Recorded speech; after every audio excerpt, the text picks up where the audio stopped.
Hey everyone, today I'm going to be explaining to you how to run an option pass route from the receiver position. I don't know much, but I do know football. It's what I've been doing for a long time. I play the receiver position. It's a spot on offense where you have to be in tune with your quarterback at all times. So in the game of football, the offense is designed to get yards. You eat up yardage until you get a touchdown, and that's how you earn points. So for this option passing route, similar to a regular passing route when the receiver will run to a destination and receive a ball, catch it, and turn upfield for more yardage. But this option passing route has two destinations.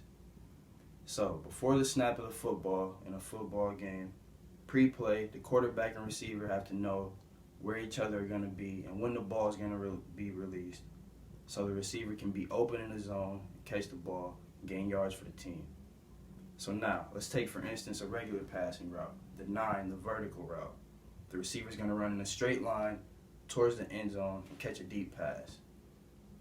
When you mix this with an option route, you bring in the possibility of a different destination. So we're going to add in the 5 curl route plus the 9 vertical route. So pre-play, the quarterback and receiver both know that the receiver can end up in 2 spots and catch the ball. What's going to determine where he ends up is the defender, the man that's guarding him, the person across his face. Now that player's leverage, coverage, the way he's facing, his positioning on the field, all of that is going to account for which way this receiver is going to run his route. So now back to the option route. He has an option to run a 9 or a 5, go vertical or go 5 yards and stop and catch the ball there. Now pre-play, he's going to line up and look at the defender. If the defender is in, let's say, a cover 4 defense that is designed to stop the 9 vertical route, the receiver has to read this based on the defender's keys and leverage and positioning. So if the defender is 10 yards away from the receiver before the ball is snapped, the receiver already has an understanding of, okay, it's going to be hard for me to get past him on a vertical route, because he already has a 10-yard head start on him. So, pre-snap, he knows this, the ball is hiked. The receiver runs, gets to a landmark. What a landmark is, it's a place in the route where you have to know at this specific point if you're going to do either route A or B, the 9 or the 5 in this example.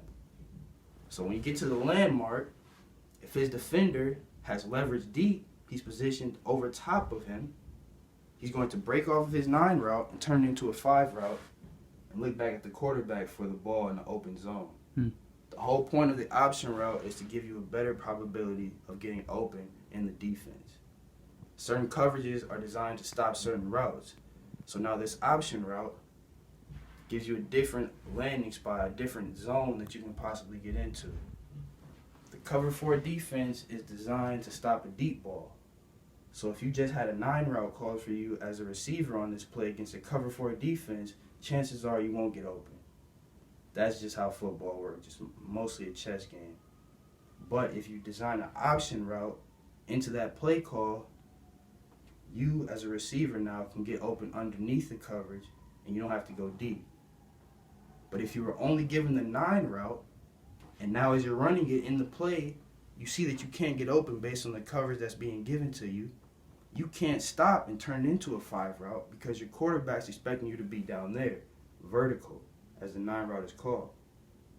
But if the option is called, the quarterback understands, and he's also looking at your defender. He also knows which way you're going to go based on where you are at your landmark. It just gives you a better probability of getting open and catching the ball for your team. Now, there are multiple receiver spots, so there are multiple option routes. Let's say if you, as a receiver, you can be lined up right next to the sideline and run an option, like I said, a 9 or a 5 variation. Let's say you're not close to the sideline and you're more near the line of scrimmage and the quarterback in the middle. That's called a slot receiver position. From here, you can run a different set of option routes. You can run the post corner option route, the 7-8, or you can run the dig out option route, the 2-3. I'm going to run through that really quickly for you. So the dig out option route from the slot receiver position is a route combination that lets you go either towards the middle of the field or towards the sideline. Now, pre-snap, you're lining up, you're looking at your defender across the ball from you. At this point, you don't know where you're going to go because you have two options. Now, as the ball is snapped, you're going to run to your landmark. Usually your landmark is about 5 yards away. You get there. At your landmark, you have to look at your defender's positioning. Is he outside of my body?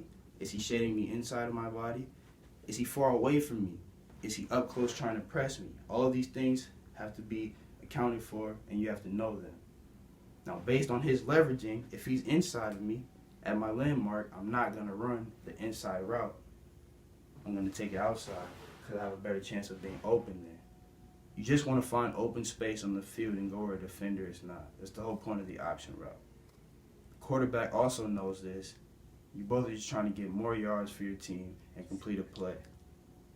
That is the basis of the option route. There are more combinations you can put into it if I want to go into more detail, more little technical movements and jab steps and push-offs and all things. But to keep it simple, an option route is a combination of two passing routes with two destinations, which you don't know and your quarterback does not know where you will be until the ball is snapped.